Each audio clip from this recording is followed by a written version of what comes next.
আচ্ছা, তামিম ইকবাল খানকে কেন দালাল বলা হয় এটা একটু কমেন্ট করে জানাবেন।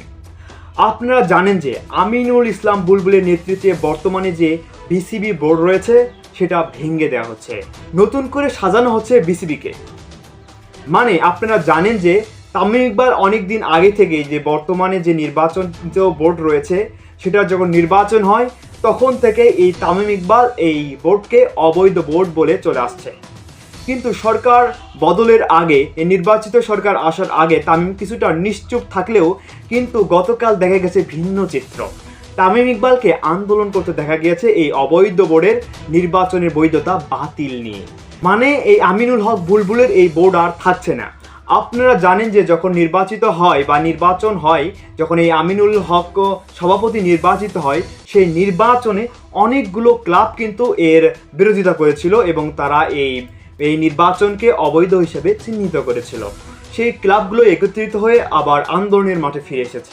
তারা আমিনুল হক বুলবুলের পতন চায়। আর এই আন্দোলনের নেতৃত্ব দিচ্ছেন স্বয়ং তামিম ইকবাল খান। আর নেতৃত্ব দেওয়ার পিছনে তার একটা কারণ হচ্ছে এই পরবর্তী বোর্ড প্রেসিডেন্ট হতে যাচ্ছেন এই তামিম ইকবাল। আপনারা হয়তো তাকে অনেকে দালাল বলে থাকেন, বিভিন্ন কটূক্তি করে থাকেন। সেই তামিম ইকবালই হতে যাচ্ছেন পরবর্তী বোর্ড প্রেসিডেন্ট, এটা প্রায় নিশ্চিত। আপনারা হয়তো এই তামিম ইকবাল খানকে আপনারা আসিফ মাহমুদ সজীব ভুঁইয়া যখন ক্রীড়া উপদেষ্টা হয় তখন তার সাথে দেখতে বা তার সাথে হাঁটতে দেখেছেন। এই তামিম ইকবাল খানকে আপনারা কিন্তু ঠিক যখন ক্রীড়ামন্ত্রী হলেন আমিনুল হক তখনও তার সাথে ইফতার করতে দেখেছেন, তার সাথে গলায় গলায় প্রীতি, এরকম একটা ভাব দেখা গেছে এই তামিম ইকবালকে। এই তামিম ইকবালই যে নেক্সট বিসিবি প্রেসিডেন্ট হচ্ছে এর কোনো সন্দেহ হচ্ছে না। আপনারা হয়তো এই ভিডিওটা দেখছেন যখন, তার থেকে হয়তো সামনে 7 দিনের ভিতরে এর একটা রেজাল্ট দেখতে পারবেন। অর্থাৎ এটা আরও পরিষ্কার হচ্ছে যে যখন আমিনুল ইসলাম বুলবুল দেশ ছেড়ে চলে গেছেন তখন এই বিষয়টা আরও প্রাণোজ্জ্বল পায়। আপনারা জানেন যে বর্তমান বিসিবি প্রেসিডেন্ট জনাব আমিনুল ইসলাম বুলবুল হলেও তার কিন্তু হাত পা বেঁধে কাজ করতে হচ্ছে। প্রথমত আমিনুল ইসলাম বুলবুলের সাথে নেই কোনো ক্রিকেটাররা কেন নেই?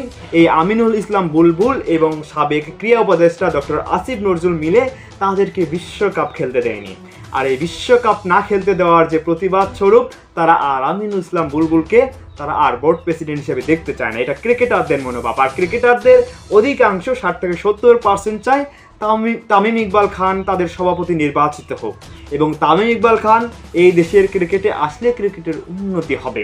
কিন্তু অধিকাংশ ক্রিকেট ভক্তরাই তামিম ইকবালকে এই বোর্ড প্রেসিডেন্ট হিসেবে দেখতে অনাগ্রহী। কেন তামিম ইকবালকে এই বোর্ড প্রেসিডেন্ট হিসেবে অনাগ্রহী সেটা আপনারা এই ভিডিওর কমেন্ট বক্সে গেলে দেখতে পারবেন যে তামিম ইকবালকে কেন মানুষ বিসিবি প্রেসিডেন্ট হিসেবে দেখতে চায় না।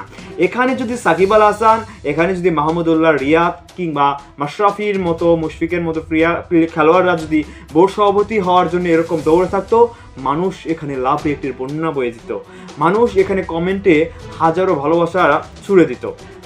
তামিম ইকবালের ক্ষেত্রে কেন এই বিপরীত হচ্ছে সেটা আমি নিজেও জানি না। তো আপনারা জানলে কমেন্ট করে অবশ্যই জানাবেন। যদি তামিম ইকবাল খান বিসিবির বোর্ড প্রেসিডেন্ট নির্বাচিত হয় তাহলে ক্রিকেটের কি আসলে উন্নতি হবে, নাকি আমিনুল ইসলাম বুলবুলই ঠিক আছেন? কি মনে হচ্ছে কমেন্ট করে জানিয়ে দিবেন। আজকের এই ভিডিওটা এই পর্যন্তই ছিল। আপনারা দেখছেন ক্রিক বাংলা।